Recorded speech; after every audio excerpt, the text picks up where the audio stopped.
probably one of the hardest parts of being a missionary is living so far away from home.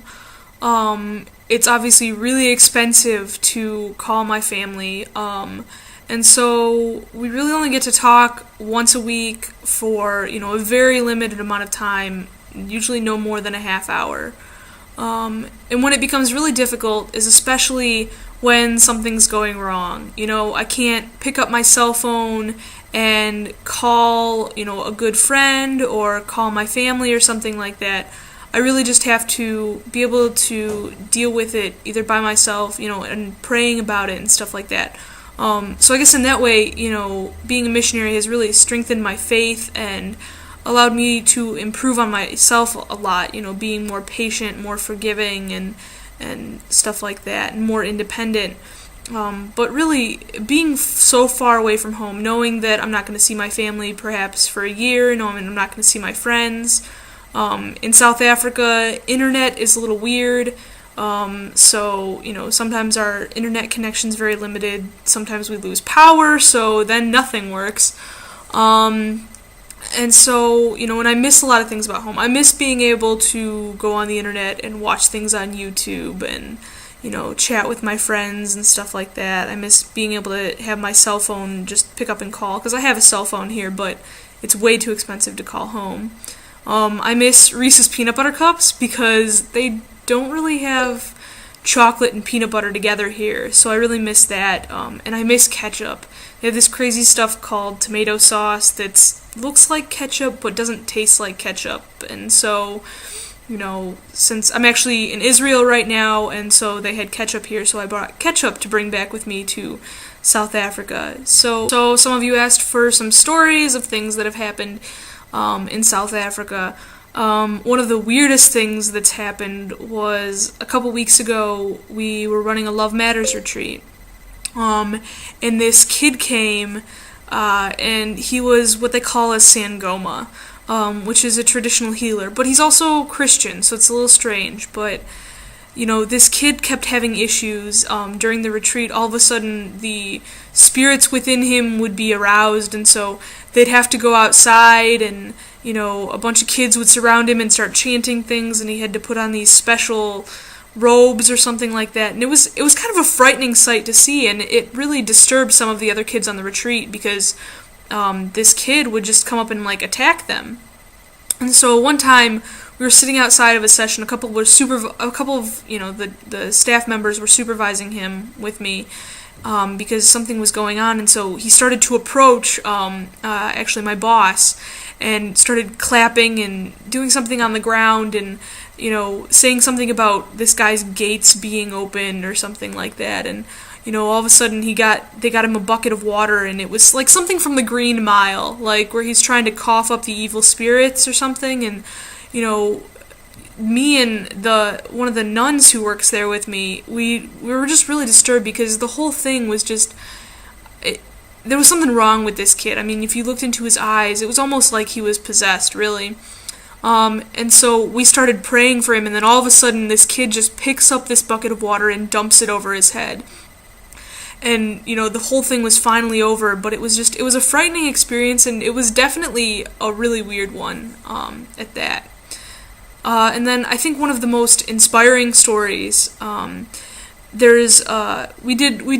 sometimes do fun camps. People donate money, for kids to come in and do fun things, really underprivileged kids who can't afford to get away from their small towns or the poverty that they live in. And these kids really do live in poverty. They have this one tiny room with maybe 2 beds for about 8 people. And they're run down, and, they can't afford shoes, they can't afford socks, they really just can't afford anything. And it's sad to see, these kids running around in shoes that just don't fit them, especially. So we had this one school come called Laura Vicuña. And, I've met, poor kids before. We meet them at Bosco, I've met them in the United States, and, they're not bad kids, but these kids from Laura Vicuña were amazing. They had every right to be bitter, to be spoiled, to be upset when things didn't go quite right on the one day a year that they get to leave their town. But they were the happiest, kindest kids in the entire world. We gave them breakfast in the morning, and as they were walking into breakfast, I literally got hugs from all 150 of them.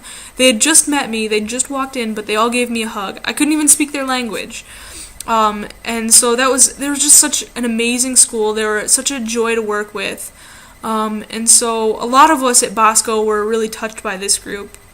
And so it was about, a month before Christmas, and we decided, we really want to do something for these kids. And so we started a toy drive. We only had a month to do it, so we didn't get a lot accomplished, but, we got people in South Africa who work at the center to donate some of their old toys. And we also got, a little bit of money from the United States. We actually didn't get a lot, but we managed with, 100 to 150 US dollars to buy toys to have toys for more than 150 kids. And so it shows, how far, just a little bit of money and how much pleasure that can bring to them, because it was such a rewarding experience to see the joy on their face from just the smallest toys. So that was a really amazing experience. I think that my experiences in South Africa teach me something new every single day.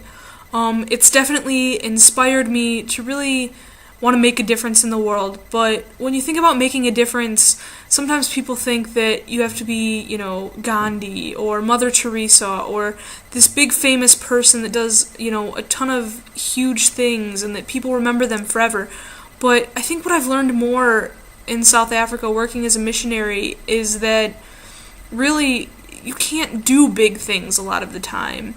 And actually a quote by Mother Teresa is, do little things with great love. And I think that's the most successful thing, because you may not always see the results right away, but you know that you're making a huge difference. I know that, I may only get to see some of these kids for a day or even up to 5 days at a time, but I know that the work that I'm doing and the love that I'm showing these kids, because some of these kids may not experience that, at all, really makes a huge difference in their lives.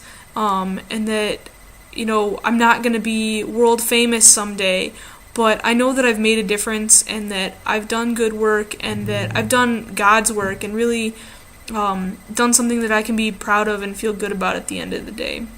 And so I think, that's one of the things that I've learned here. I've also learned, like I said, a lot of patience, a lot of forgiveness, a lot about relying on God to help me through difficult times. So I think that those are some of the greatest things. And I've really learned, a lot about how much I do care about my family. And I've learned a lot about working with other people, a lot about different cultures, and the way that everybody sees things differently.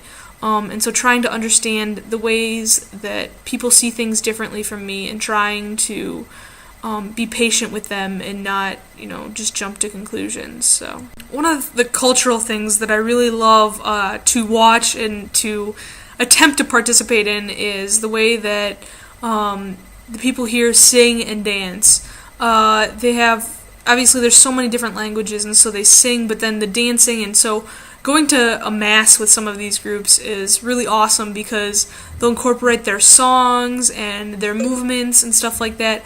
So it's really fun to watch and to listen to them sing and to try and learn some of the songs, which I've learned some of them since I've been here, in both Sesotho and in Zulu.